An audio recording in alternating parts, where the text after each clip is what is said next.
Sensual domination is about, creating a sense experience where the person is experiencing pleasure through all of their senses and through their body. You can hit parts of the body that feel really pleasurable, like right here, like for spanking under the butt. You're spanking in and around the pudendal nerve. The pudendal nerve is this like huge erogenous zone, right? So the anus is like a huge Yeah. erogenous Yeah. zone that a lot of us don't really access because we think that in order to access anal pleasure, we need to be having penetrative anal sex when it's Right. actually not true. Right. Like you can experience like a lot of anal pleasure, like just like from simple like spanking like this, or like even just like grabbing this area and like shaking like that. That's Yeah. another way to experience the pleasure of that.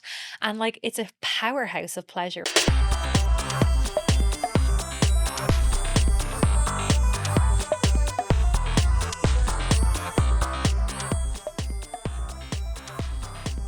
One aspect of domination and or BDSM is this thing that like you have to earn pleasure.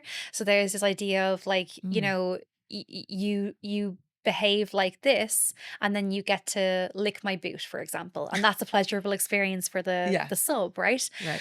And for me, I was just like, I don't understand how do I get my brain to function in this way now when I have learned that like we don't have to do anything to earn pleasure, but now I'm in this space where I have to earn pleasure, Mhm. and as a sub, and I Mhm. was just like, I don't get it. So then for me then it wasn't enough just to like learn the kind of the psychological aspect of it.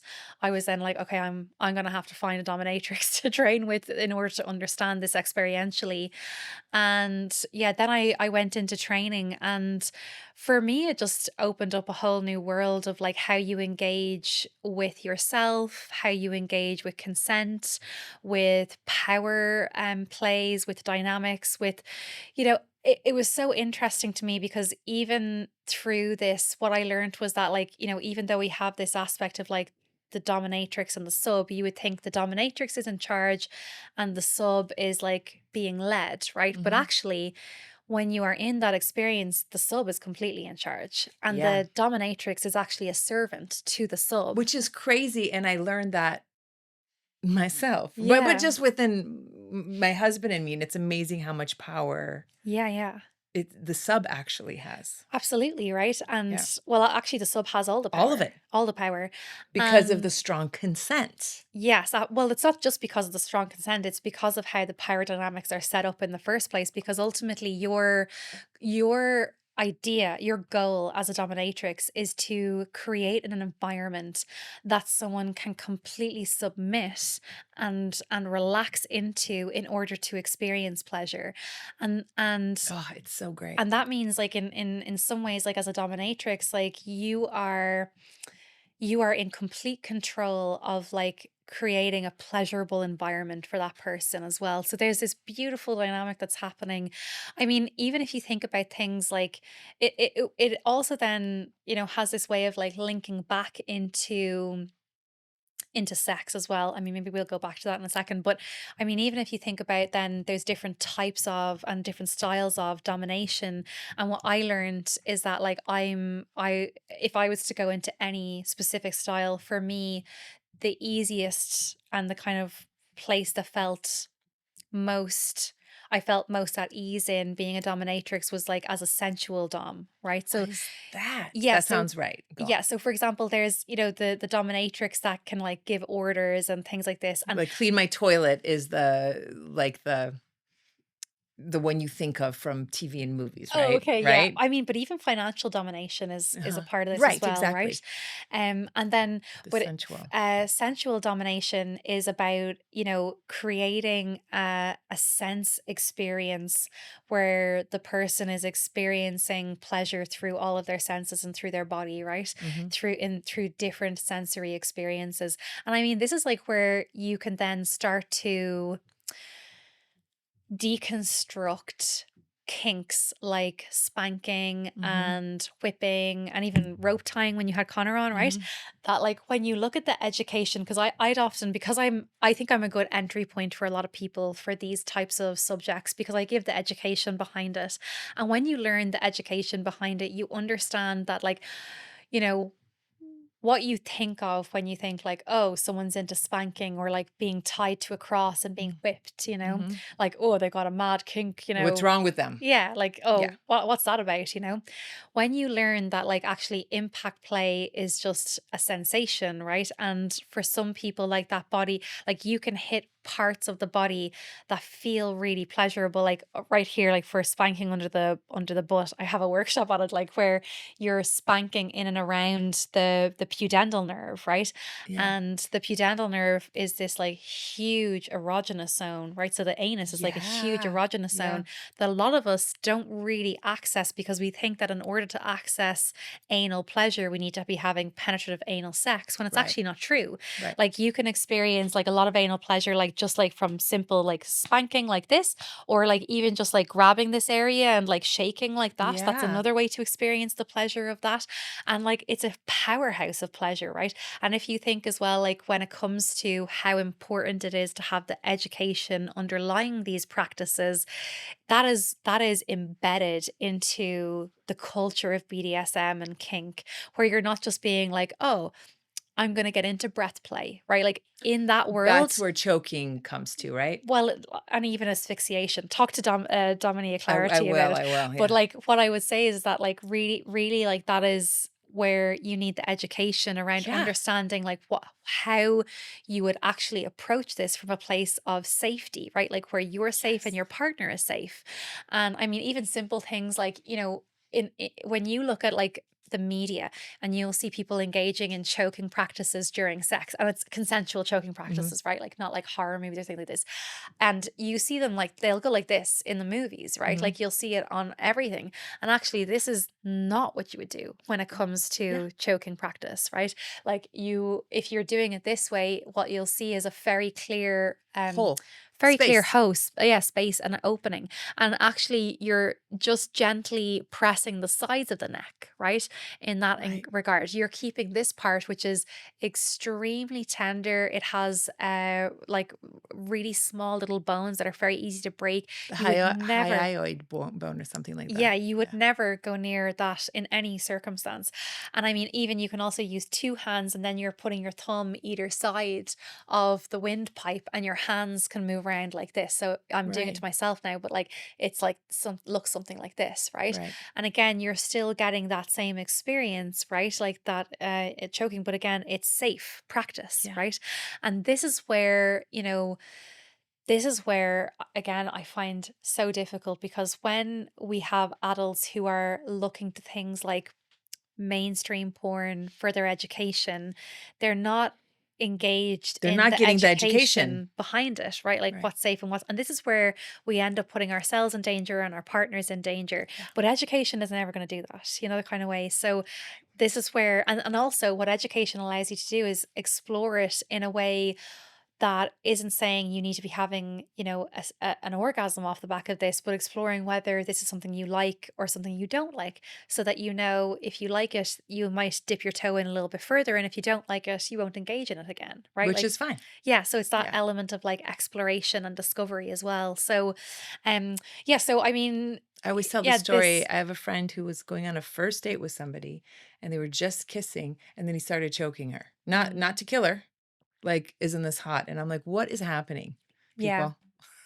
and you see, Like, this is find the like, clitoris first and then we can talk about what other I kinds mean, of play. this is what's funny about this is that people from the outside who have never kind of explored BDSM or kink would look at BDSM and kink and be like, "Oh my God, that's terrifying. It's so unsafe. It's completely unsafe." But then you have stories like this, and that story would never happen Of in a course. BDSM or kink setting It because wasn't there is so discussed. much, yeah, there is so much setup and there is so much consent and there is so much protocol around stepping into an environment like that. Yeah. And also what you do see in these spaces, right? Because a lot of times when you talk about consent to adults, they have this idea that like, oh, if I set this conversation up beforehand, then, when we talk about consent, then it's going to like take the environment, like it's going to make the environment really stale and it's not going to be sexy anymore. I used to think that, Jenny. I Yeah. remember a friend of mine, which is how dangerous is that? right? It's not dangerous. Well, no, This is no. a lack of education. This is Well, where I'm like, this yeah, is the lack of education. yeah, I had a friend who's dating and now married to a Swedish guy, and she was like talking about how sexy he was because they're so good at consent over there, supposedly, right? Where just like it's like part of their flirting. And he's like, "Can I kiss you now?" And she was like talking about how sexy it is. And this was like new for us because we're like, "Oh, you shouldn't have asked. You should have just done it." No, you shouldn't. You shouldn't do that. So Patty and I will even like play consent as if yeah, we're yeah, not gonna, as if it's a surprise that I yeah, say yeah, yes, but it's reframing it to be a hot, sexy thing because then everybody's yeah. safer. Yeah, well, I mean, like you can engage with that practice in a way that like can really amplify and like create an environment of like magnetism and chemistry and anticipation. Because if I was to Right. say to you, like, can I kiss your lips right now? Mhm. And you were to say yes, and then I pause before I do that, Mhm. and then I kiss your lips, and there's like this Right. anticipation that you're feeling, Yes, Jenny. and yeah, Oh my God, yes. and then it's like, can I kiss your neck? Yeah. And it's the same thing, and Oh, then it's you hot. can Yeah, and then you can go down like, "Can I kiss yeah. your breasts?" Yeah. "Can I kiss your stomach?" And then there can be this thing that you're like, "Oh my god, are they gonna keep saying, like, where are they gonna go to It can be very next?" exciting. Yes. So It's there's good this to game. model this even how that looks, but I feel like the younger people coming in because they are coming up in a world of consent, consent, consent, and what it is and what it isn't, that I think that it's more the older people that It's the need this. It's adults. the adults that need Yeah. this education even more. Jenny, what are you kind of most Oh, no, I have a better one. I have a better one. What do you say? What do you say, Jenny, when somebody says to you, "You have changed my life"? Oh, I don't allow someone to say that to me. Go on, because I imagine people would say that to you a lot. Yeah, I do get that quite a bit. Like I've had thousands of people come. I've had like 200,000 people come through the online workshops, and I honestly I don't really know how many more than that. That's just the data that was easy for me to access. But and yeah, I definitely get it where people, will do a workshop and, maybe it supports their relationship or helps them understand how to have an orgasm again and, Mhm. or just a really small mindset set shift or whatever. And it's like, oh, you've absolutely changed my life. And I always say to these people, like I did not change your life, I was not getting you up out of bed every morning. I was not saying, hey, do these practices. I wasn't saying, hey, have this conversation with your partner, like in terms of like bringing you to the table and saying, that I simply showed you some things and some tools. And that is all your own agency, right? Like you did all of that work, right? To get yourself out of bed, to get yourself, doing your movement practices or whatever it is, or your breath work or the conversations and all that kind of stuff. You did all of that. That is your Mhm. own agency. And I think it's so important, particularly when you are stepping into sexual spaces, that you are very conscious of never giving your power away, right? Because it's very Okay. easy for people to take that. I always say as well, like, God, good God, like please keep, because that is your, if you are saying you've changed my life, you are saying to them, like you are giving them your power, the Mhm. power that you harnessed in order to make those changes, which God knows, like it's so hard for us to make changes, especially if we're struggling. You have just given that over to somebody else. Mhm. And and if they take it and keep it, then that's theirs now. And then you're Mm. kind of, it's like almost this thing of you're beholden to them, and you think, now now there's more power to give, and there's this power dynamic, right? And Mhm. I'm always kind of like, I have so much of my own power that I don't know what to do with. Like, you need to keep yours in your space. And I think Yes. it's really important in sexual spaces that we understand, like that we are aware that it is all our own power that got us to this point, that people can show us tools, they can show us practices, they can tell us things, but ultimately we're the one that decides this might work for me. This is how I'm going to apply it. And ultimately, we're the one that figures out how to apply it. Yes. And I think yeah, I just think that's really important for all of us to learn, in life. Jenny Keane is not your guru, No, okay? definitely You not. are. You are. What are you most proud of coming up? Because actually, it's a leading question because I Oh, wanna is it? talk about your sex toys. Oh. I was like, I what know, do I because I was have like, "Oh my coming up? god, if I ask her this, she's gonna be like, 'I'm a mother.'" I was like, "Girl, that is not what I'm asking you right now." Yeah, I do have a line of sex toys coming out, Why? later this year. Thank you, but, like, why did you want to do Yeah. it? So it kind of everything that I've done, I've never had a plan basically Per with anything. Girl, Like same. I just like I have a question and then I take a step in answering that question. And this is how I've been my entire life. Like in my 20s, Mm, when I got into sex education, it started with a question. And like that question led me into a workshop. And then that workshop led me to have another question that led me into another workshop. And I never even intended to be a sex educator, right? Like that I just kind of like kept stepping into. And I eventually stepped into that. And then, through COVID, when I went online, I was speaking to thousands of people. And one of the big things that kept coming up for me was people were asking me about sex toys. mhm. And I was sending people like all over the place for sex toys. I was like, this one's a great one over here. This one's a great one over here. And then I was like, oh my God, this would be so much easier if I just have my own, if I have my own online store for this. Mhm. And then I would, because I would send these people to the sex toys, and they would only have 20 in stock, and there was thousands trying to get this toy. So I was like, what are we going to Right. do with this? So then I would then have 2,000 emails being like, I couldn't get it there. Can you recommend another place? And I was like, and Oh I was gosh. yeah, it was so stressful because it caused so much admin. So I was like, surely this would be easier if I had my own destination. So I was then like, oh, I'll set up my own online sex toy shop, and didn't have a clue how to do that. Didn't have a clue how to do e-commerce or anything like this. So I was Right, like, which I'm is gonna a have whole to. thing. It's a whole thing. And I don't know if I knew now what I knew. If I knew then what I knew now, I'm not sure if I would have gone on that path. But Right. anyway, I set on that path and I created my own online store. And then as a result of now being in connection with like all of these companies and different toys, I just had this question one day where I was like, like I wonder how do they do this? Like how do you make your own sex toy? And then that led me then to then figuring it out.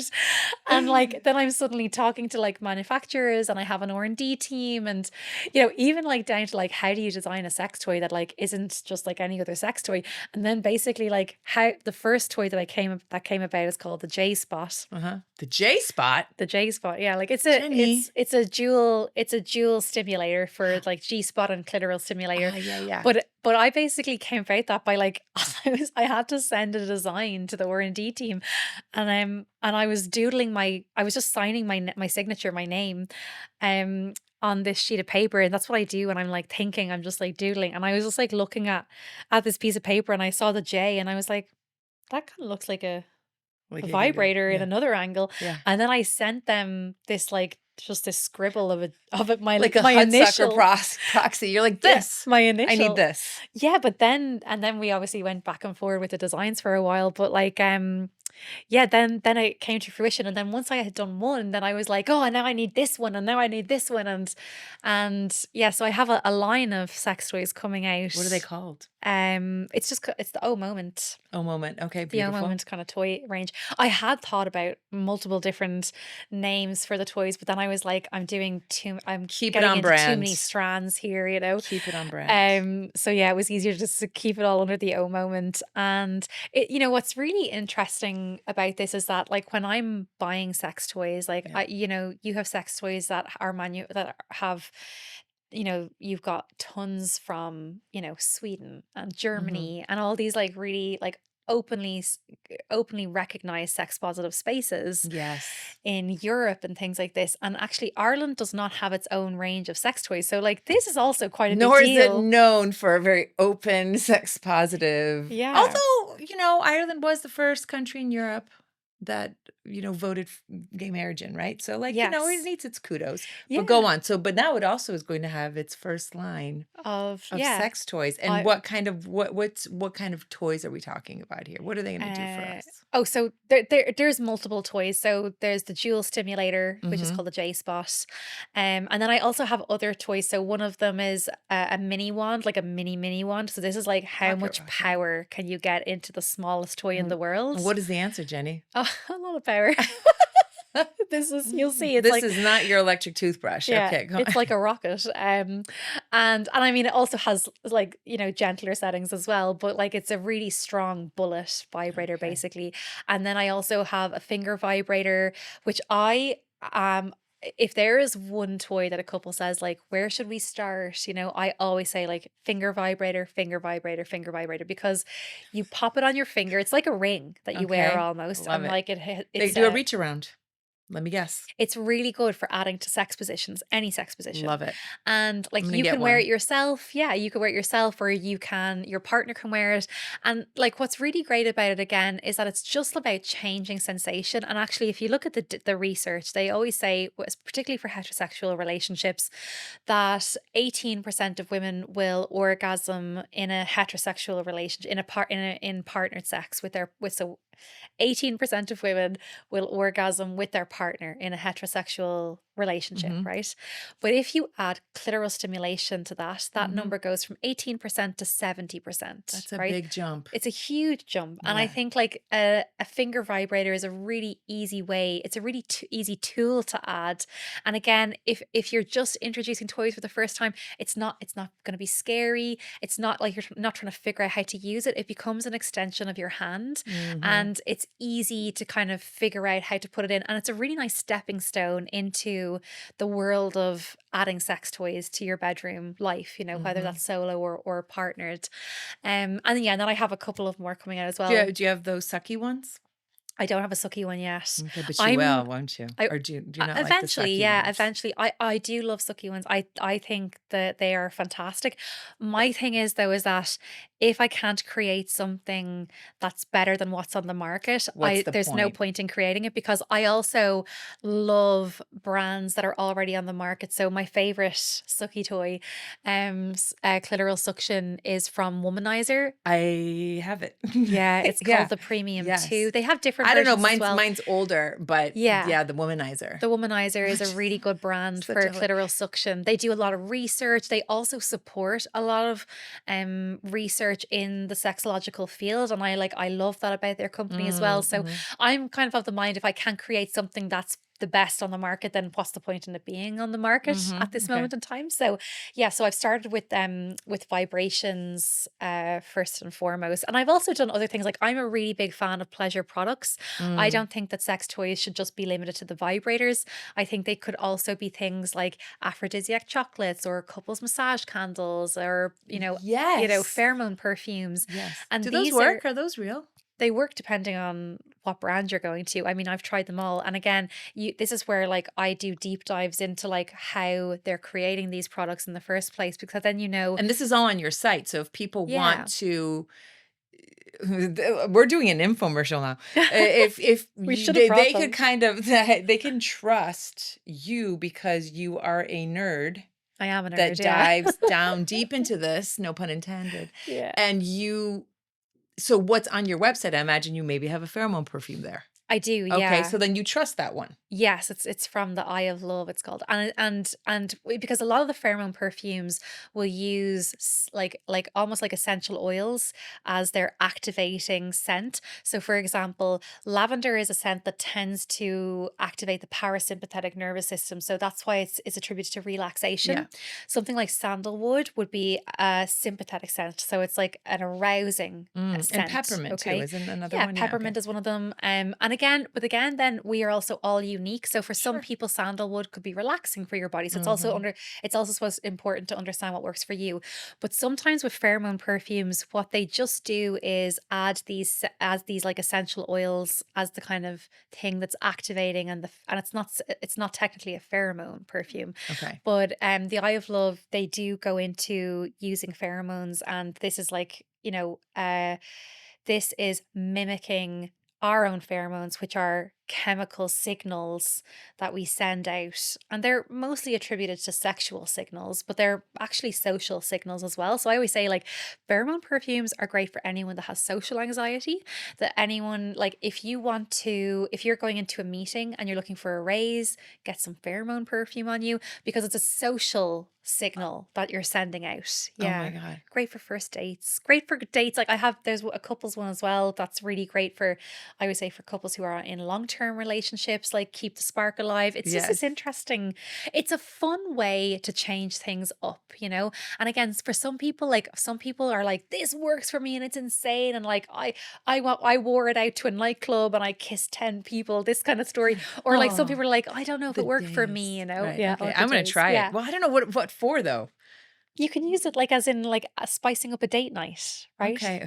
Okay. I I mean, used it not with my necessary. partner, Yeah. and And it so worked. I was actually working on my own brand of pheromone perfumes a couple of years ago, and I got this incredible sent to me um from the perfumer. And anyway, I was trying them around the house, and then this one was called number 4 because it was the fourth one that I tried. And then like my partner and I were just dating, Hmm. and he came over to make dinner. He's an incredible cook, and like he's not like this, right? Like so he was just sitting down and we were talking about just, you know, sexual things.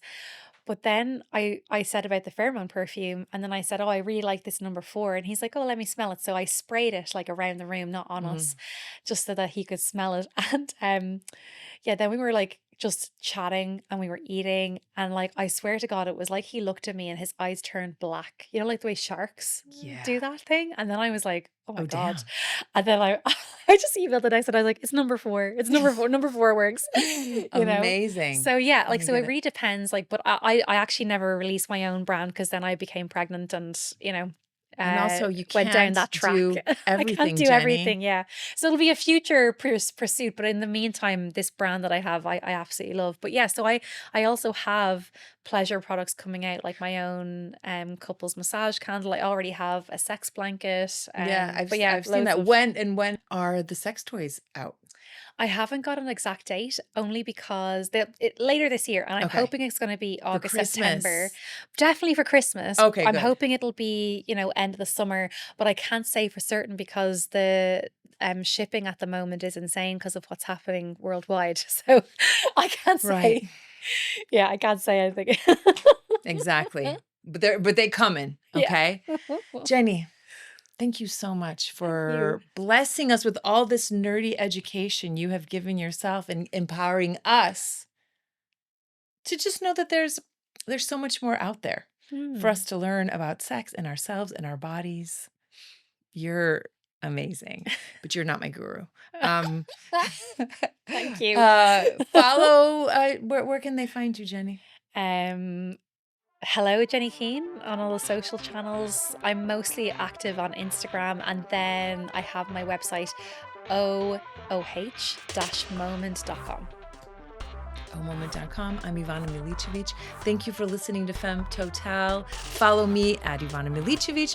Follow me at I am Femme Totale, and follow Jenny and learn some things. I did. Thank you. See you next time.